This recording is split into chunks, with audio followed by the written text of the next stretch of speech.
I'm going to try and give a Catholic cut on the issues you're dealing with. And I want to emphasize it's a Catholic cut. There are obviously the great variety. Some people have been a part of our community, are a part of our community. I'm going to try and cover the mission, quickly, the message, Catholic social thought, a little bit about context, and then some liabilities and assets that the Catholic community brings to poverty and public life. Talk a little bit about Pope Francis, and then, if time permits, some directions and dangers. This is 65 years of Catholic participation in public life. You're all too young to know this, but John Kennedy ran for president.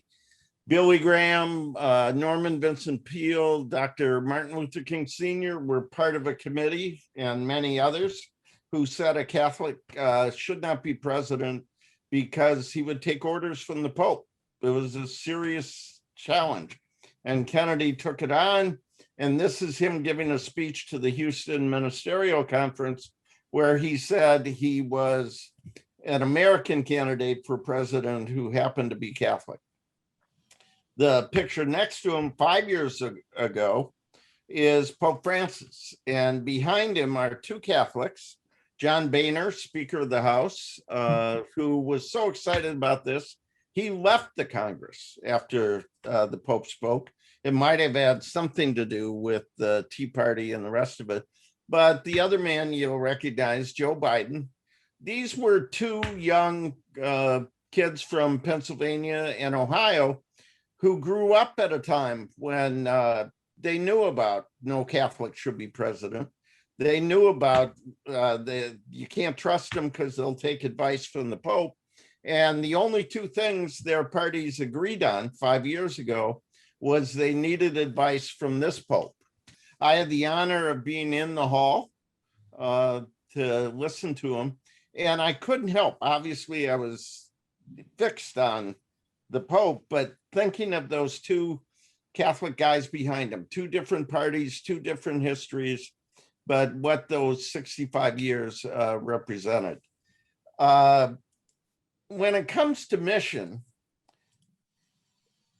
this is something you've talked about as a part of all your studies. What brings us together, what brings people to this class, to the schools of theology, is not politics, it's not ideology, it's conviction, it's faith.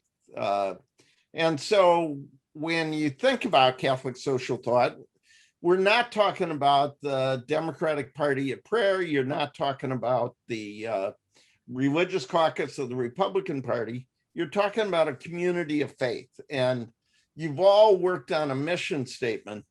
The best, I worked with David. David was a great planner, a great strategist. He always wanted us clear on mission. I hated all that stuff. I wanted to know how we were going to win. I was chair of his board, and we drove each other crazy because he was strategic and thoughtful, and I was, what are we going to do? But the best mission statement I ever read is not something David wrote. I'm sorry, David. It's the story you know well. It's Jesus in his hometown synagogue in Nazareth, reading the words of Isaiah. I've come to bring good news to the poor, liberty to captives, new sight to the blind, to set the downtrodden free. And we could spend the whole afternoon on Good Friday talking about the price Jesus paid for that. And my book conviction, that was not only Jesus' mission on earth, that's our mission today as Christians. That's only one example. You could do the Beatitudes, the story of the Last Judgment, the Hebrew prophets. This tradition is anchored in the Word of God. And the Catholic community has been trying to share those values for 2,000 years. And especially over the last 130 years, and in what we call Catholic social teaching. And we could spend the rest of the afternoon talking about a whole series of papal encyclicals. 1891, Rerum Novarum of New Things was about the church's response to the Industrial Revolution and put the church on the side of the poor. Pacem in Terris by John the 23rd about human rights and the cause of peace. John Paul II on solidarity and the rights of workers. Pope Francis has done 2 encyclicals, Fratelli Tutti just 6 months ago, and Laudato Si. Laudato Si, the first encyclical on care for creation, although John Paul II and Benedict were leaders in that regard. And then this most recent one on how the whole family is knit together. And Jim Martin said it best. He said, Laudato Si said, everything is connected. The earth, creation, human beings, all of it is connected. And Fratelli Tutti said everyone is connected, that we in fact belong to each other. All this has led to an effort to try and share some ideas, a principal asset of Catholic teaching called Catholic social teaching. They offer criteria for judgment, directions for action, values for reflection, and they don't fit the categories of right and left. My own experience is that people outside the Catholic community are in many ways more interested in Catholic social teaching than people inside. And the way I try and describe this is to remember that the most important word in Catholic social teaching is the word A&D,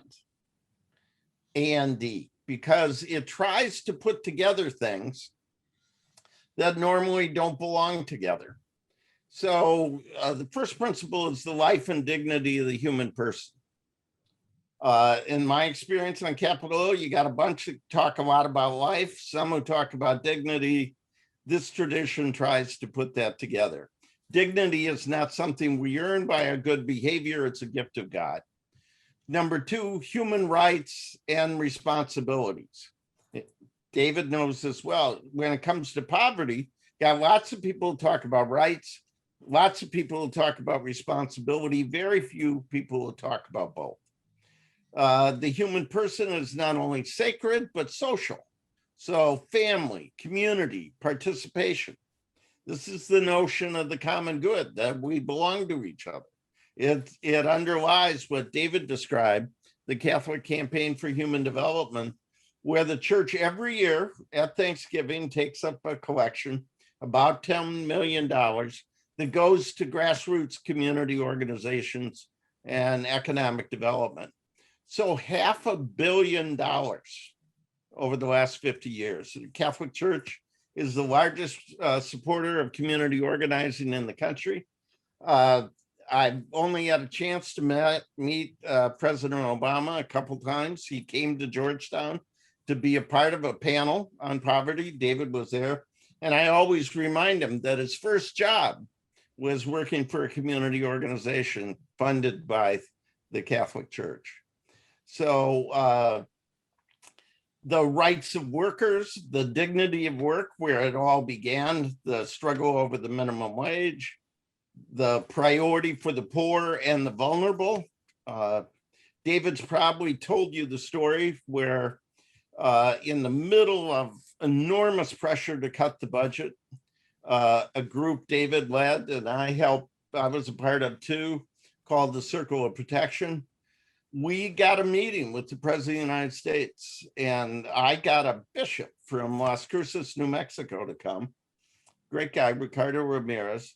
And we held hands and prayed. I'd never done that in the Roosevelt Room. And our bishop looked over at President Obama and he said, I know you're a Christian. I know you chose Christ at an adult age, but I'm confused. He said, in my Bible, it says, whatsoever you do for the least of these, you do unto me, you do unto Christ. And he says, Washington must have a different Bible. because you forget about the least of these and worry about the most of these, the quote, forgotten middle class. And the president said, I think you've got us on that one. And as a result of that meeting and another meeting with Paul Ryan, you should ask David about that, or me later, an agreement was reached in the middle of the night that the sequester, the automatic budget cuts, would exclude the lifelines for poor families and kids, food stamps, Medicaid, the tax credits. That's the priority for the poor in action. Solidarity and subsidiarity. Solidarity, we belong to each other. Subsidiarity is how we divide up the work. I think the pandemic has been a story of the urgency of solidarity and the failure of subsidiarity. The federal government dropped the ball and the states struggled, and we've all struggled. Finally, care for creation, which is a new theme in Catholic social teaching, articulated most powerfully by John Paul II and Benedict, but for the first time, Pope Francis really lifted it up in a formal way. And what I love about what Pope Francis did is the Catholic and again. He put care for creation at the center of Christian life. And he put care for the least of these at the center of an environmental ethic. He said there are two crises, an ecological crisis and a human crisis, and Christians have to respond to both. So that tradition expressed in those values give us an asset. We carry out that mission and that message in a context that you've probably been talking about all semester, both in class and out. The pandemic, which as Pope Francis has said, has revealed who we are, our best and our worst. The economy, which divides us instead of bringing us together. The gaps have only grown worse. We're a nation in crisis facing a racial reckoning. I grew up a mile from where George Floyd was murdered. So we lived in the same community, but we had very different lives. And the major reason for that is I'm white and he's Black. David has spent his life trying to bring comfort and food and justice to a suffering world. There are two things I would lift up quickly. One is what I would call polarized politics. Originally, that's what we were going to talk about and how to overcome that. I don't know how to overcome that these days. It is so overwhelming. I come from a mixed marriage. My mother's family was Republican, my dad's Democratic. I always thought we could find ways to work together. Not one Republican voted for the Recovery Act. And we can't even agree on who won the election. I mean, those are fighting words this Easter around families. And that polarization, sadly, is carried forward in the church, including in the Catholic Church. Our church is divided in lots of ways. It's wounded in lots of ways. The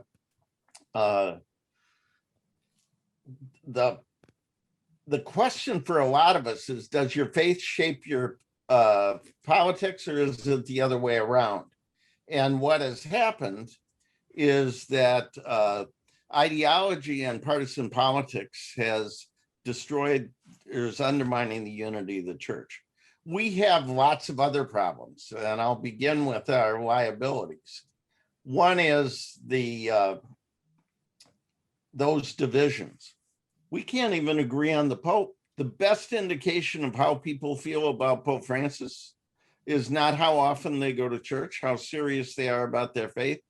It's whether they're a Democrat or a Republican.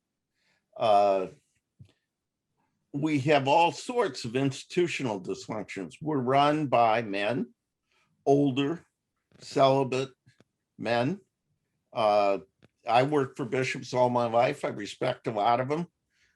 They don't have all the answers in an institution that depends only on older celibate men, probably is ignoring a lot of what needs to be known in order to make choices.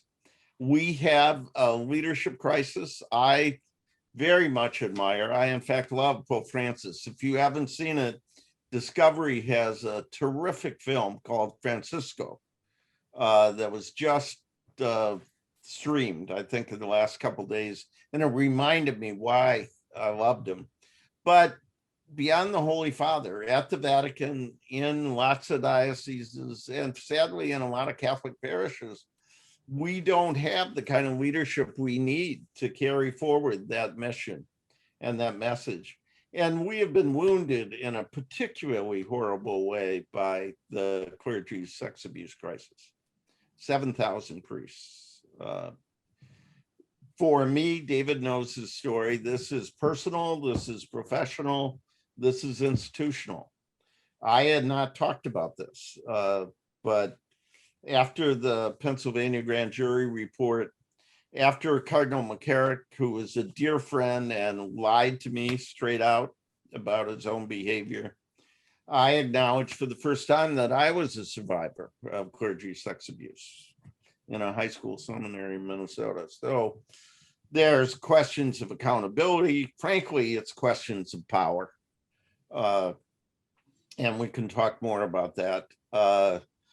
But clericalism is something which haunts our church. So we're pretty clear, I'm pretty clear about some of our liabilities, but I would like to suggest that we have some assets as well.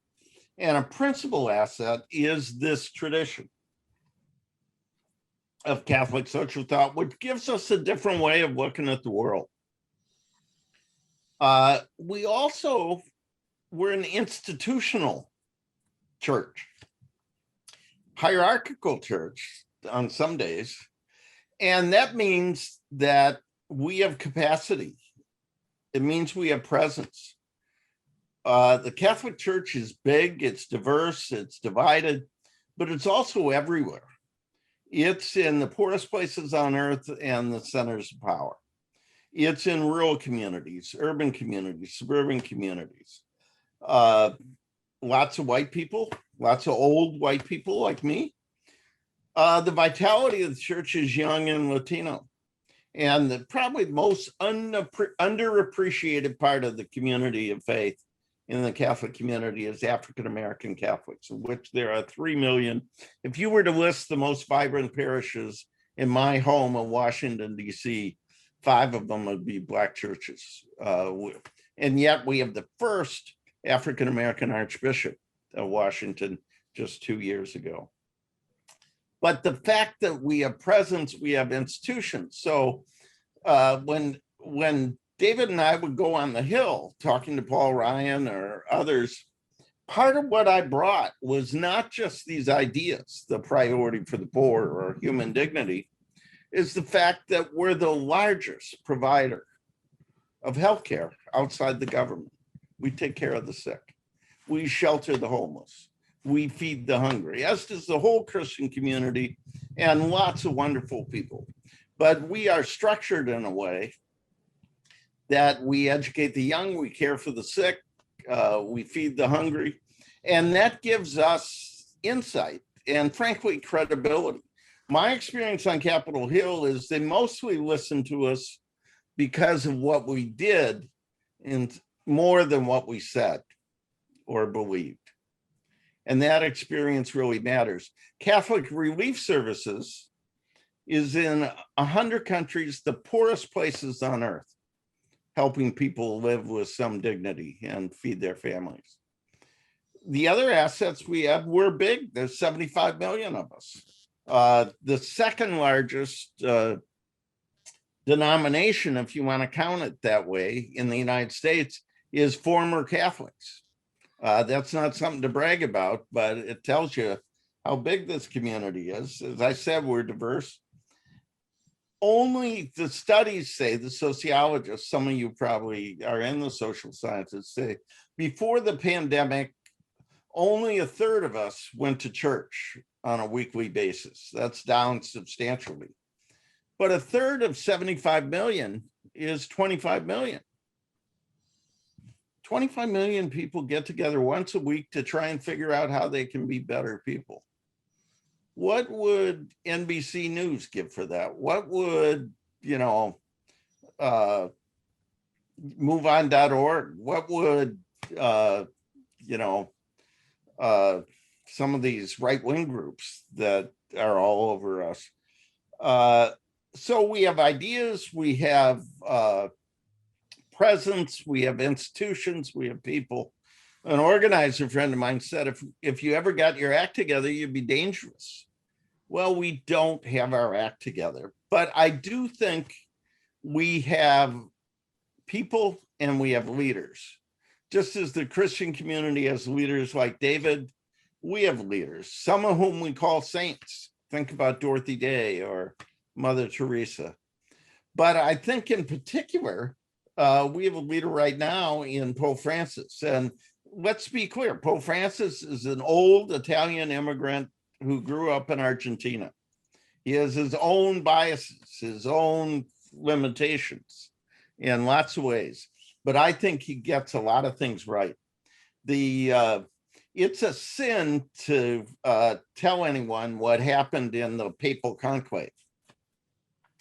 And so what did Pope Francis do after he was elected? To call a press conference and say what happened in the papal conclave. And he said when it was getting dangerous, these are his words, when the votes were adding up, his friend, Cardinal Humes from Brazil, leaned over, gave him a hug, gave him a kiss, the Pope said, and said, don't forget about the poor. And Francis said, that's when I decided I'll call myself Francis. He's a man of poor, a man of peace, a man of creation. A lot of people in the Catholic community say they don't really understand Pope Francis. What they really mean is they don't like his leadership or his priorities. I don't think it's very complicated. He told us on the first day what he was going to do. A man of peace, man of the poor, man of creation. And he has tried to follow through. I think I had a conversation with Vice President Biden,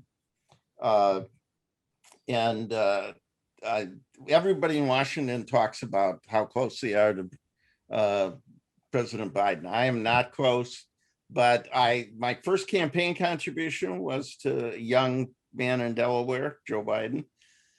At one point, he tore my face off because he thought he was getting attacked on abortion when he was doing a lot on civil rights and environment. And he thought I was somehow responsible for that. And then he asked to meet with me when Pope Francis was coming. And I had a chance to talk to him. And he wanted to know, how do you talk about this stuff, abortion, the Pope, all that? And I said, Mr. Vice President, please don't take this the wrong way. Do not practice theology without a license. You should never say the word Aquinas or Augustine. Talk about who you are, where you come from, what you believe.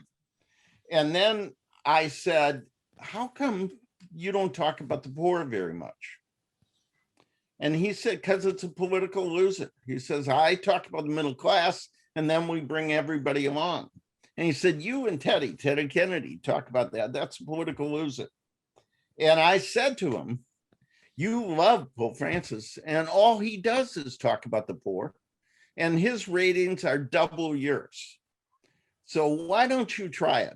And I don't think that made much of a difference, but I think the most remarkable thing about President Biden's leadership is how he is investing in ways people like David and I, who have worked on this for decades, could not imagine. And we're going to have to fight to keep it there. But Pope Francis looks at the world from the bottom up, from the outside in. And he thinks the church ought to be a field hospital not an institution on the hill. Symbols are really important in a sacramental church. So what kind of car he rides on, the fact that the first thing he did was wash the feet of prisoners and women and Muslims. He went, there's a great story that when he had just been elected Pope, there was a terrible accident off the coast of Italy where a boat had sunk and migrants had lost their lives. They were trying to get to Lampedusa, is the place. And the Pope says, we ought to go to Lampedusa. And his new bureaucratic friends said, well, yes, next year or the year after. And he said, no, we ought to go next week. And they pushed him away. And then I've heard this story from someone who knows. Alitalia Airlines called the Secretary of State at the Vatican and said, you ought to know that a person named Jorge Bergoglio has purchased 2 tickets to Lampedusa next week. So this is not a guy who has a lot of patience. The scene for me that symbolizes the pandemic was him alone in St. Peter's Square, saying it reveals who we are and who we are not. I'm going on too long about Pope Francis. Let me pull this together. One more thing about Pope Francis. I was really worried when he came to the United States that he would lecture us. We think we're the center of the world. He had never been to the United States. And who can imagine that a Pope would come to Washington through Havana? This is not the way we think about things. He showed enormous respect for us. I asked you to read the speech. He talked about a nation can be considered great when it defends liberty, as Lincoln did, when it fosters full rights for all, as Dr. King did, when it strives for justice and the oppressed, as Dorothy Day did, and it sows peace, as Thomas Merton. So he knows our history and challenged us to live up to it. The most important thing that I learned from Pope Francis when he was in Washington was not what he said, but what he did. After the speech, this momentous experience, he went out, he said hello to the crowd, and then instead of having lunch with the movers and shakers, the most powerful people in the most powerful country, he went and ate lunch with the hungry and the homeless of Washington and set an example. That tradition, that leadership should push us to be in a really good place right now. We are not in a good place. We are divided. The US bishops and Pope Francis view their mission, their ministry, their message very differently. There are 2 kinds of leadership. One is if you think we've lost the culture war, you sort of hunker down and try and preserve and protect. You judge and you condemn. And some of the US bishops are there. If you think we have what the world needs, you engage and persuade. And Pope Francis is an engage and persuade kind of leader. The divisions within politics, as I said, are now being felt in the Catholic community. There's this, in my mind, this terrible idea that the President of the United States, who is a Catholic, goes to Mass more than most Catholics, ought to be denied communion because of his position on abortion. I am pro-life. I think 1 million abortions a year is an indictment of our nation. I'm sure there are people with very different views. But the idea that we would use the Eucharist as a weapon rather than engage and persuade. And a poll came out this week. Most American Catholics think that's a terrible idea. And I agree with them. A majority of Republican Catholics think the President of the United States ought to be denied communion. If you were to summarize a Catholic traditional approach to overcoming poverty, the symbol would be a table. And part of it a table because the Eucharist, part of it because it's the family. And that table has four legs. One leg is what individuals and families ought to do in terms of sacrifice for their kids, get an education, wait to have kids until they're married and can take care of those kids. A second leg of that table would be what the faith community, what community organizations and unions and groups like that should be doing to help families make those choices, to overcome injustice. A third leg of that table would be the market, decent jobs at decent wages with healthcare, where you can make a difference.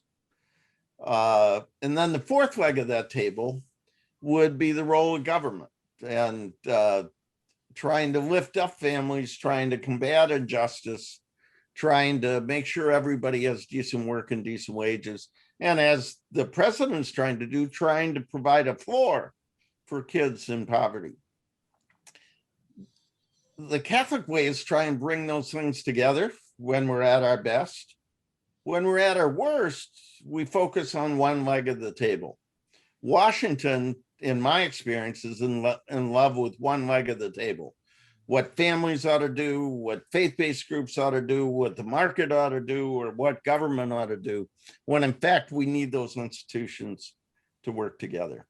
So with that, I hope I've given you some sense of the diversity, the liabilities, the foundations, the assets, and the leadership of the Catholic community, and how we can and might make a difference in the cause we care about, which is overcoming poverty.